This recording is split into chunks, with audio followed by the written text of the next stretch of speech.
isan'ireo nanamarika ny androny omaly ny fanambarana izay nataon'ny filoham-pirenena alina izay niangavy ireo minisitra telo mba anaisitra ny fitaraina ny fitoriana izay nataony Andriamatoa Rajonal Mampianina izay nilaza fa ho fitsonjovana ny mahaolona sy ho firisona any amin'ny fampiavana pirenena no tokony andraisana izay fepetra izay tsela nefa fa ny fanohitra tamin'ny fanambarana izay nataon'ny filohan'ny republika io ny fanambarana izay nataon'ny minitra vitsy na ataontsika hoe ora vitsy raha nisy dia nisy atao aorian'izay fanadazina.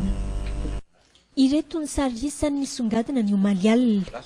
Ny filoha Rajonal Mampianina andaniny niresaka tamina mpanao gazety vitsivitsy voatsongo. Etsekilany minisitra telo nampiantso mpanao gazety notsongana ihany koa. Olona goavambe eto amin'ny fireneny ny antondresaka ireo mpanao gazety rolana hiditra ponja. Ho an'ny filohan'ny republika nanambara izy fa tsy mankasitraka loatra ny fampidirana ponja ny mpanao gazety. Tokony hojerena hoy ny fanazavany ny mahaolona ary irisona ny fampihavanana. Io ange mitovy aminareo mpanao gazety any le olona zany rehefa nitory dia nilaza hoe za mahaolo-pirenena no nanaovako an'iny dia mpanao gazety manao hoe fanga azonao sarahana mahaolo-pirenenanao sy maha-ministranao dia hoy za hoe izy ministra fa za kosa mba nandray azy amin'le mahaolo-pirenena azy dia hoy za hoe mahaolo-pirenenanao efa fantatra zany zao zavatra misy eo amin'ny lalàna efa fantatra ny fiatraikan'ny zany zavatra izany eo amin'ny maha-olombelona ihany koa fa dia tsy maintsy miroso mibanjina ny filaminam-pirenena sy mifampandrosoam-pirenentsika. Minitra maromaro taoriany no nisy tsy fanambarana avy amin'izy telo mirahalahy ity. Rivo Rakotovao no nitondra ny teniny amin'ny maha-misy mpanjakana azy ary tena nilaza izy ireo fa tsy noho niresaky ny filoha no antony nahatonga azy ireo anaisitra ny fitoriana. Mampalahelo zany teny oentina apetretana ary lasaina papiamaso zany satria tsy tiana intsony no tsy ny zavatra tenenina no atao fa aloha mazavatra atao no tenenina. Koa mafisinay fa mianaranay telo mirahalahy dia manaly zay ny fitoriana zay nataonay raha ny fanazavana ny oetiny izy telo laha tamin'ity arivoty ihany ny fisian'ny toloky sy tomany teo amin'ny tompon'ny orinasa sy mpanao gazety no antony nanaovan'izy ireo izao fanatsoahana ny fitorian'izao. Betsaka ny famezivezy teto betsaka ny antso anisan'izany tsara mahafantatry ny rehetra fa ny antso ny tenanay ireo ny tompon'ny gazety. Ny antso anay ny lehibe any ireo gazety ireo dia ny alatsiny ary to nanala ny tenany tao anatin'izany satria fatany tokoa fa nisy fahadisoana teo amin'ny zavatra izay nitranga teo amin'ny gazety tsy anana.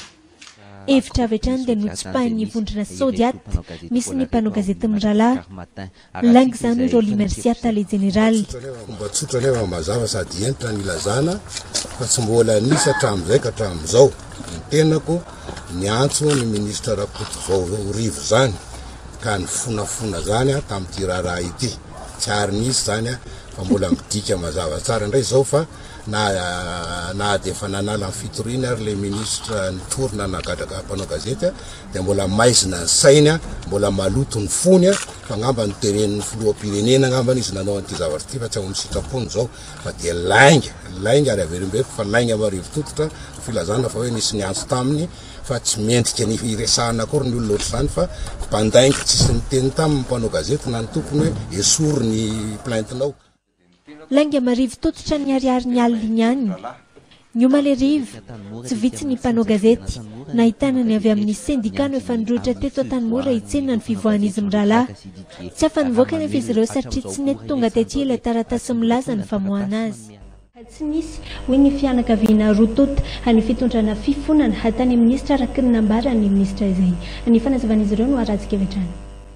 Tsy nisy fifonana zany mihitsy nataon'ny fianakaviana taminy tao amin'ny ministra.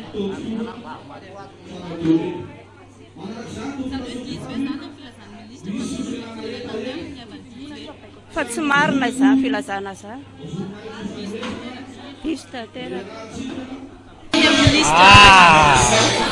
Fianakaviana Jean-Luc Raga tsy nifona tsy nandeha tany amin'ny ministra mentionné-ny ministra matsy fianakaviany Didier fa Jean-Luc Raga aloha mialatsiny fa tsy nifona tamin'ny ministra. e tsy mifona anay ve sa délit de presse le izy fa tsy crime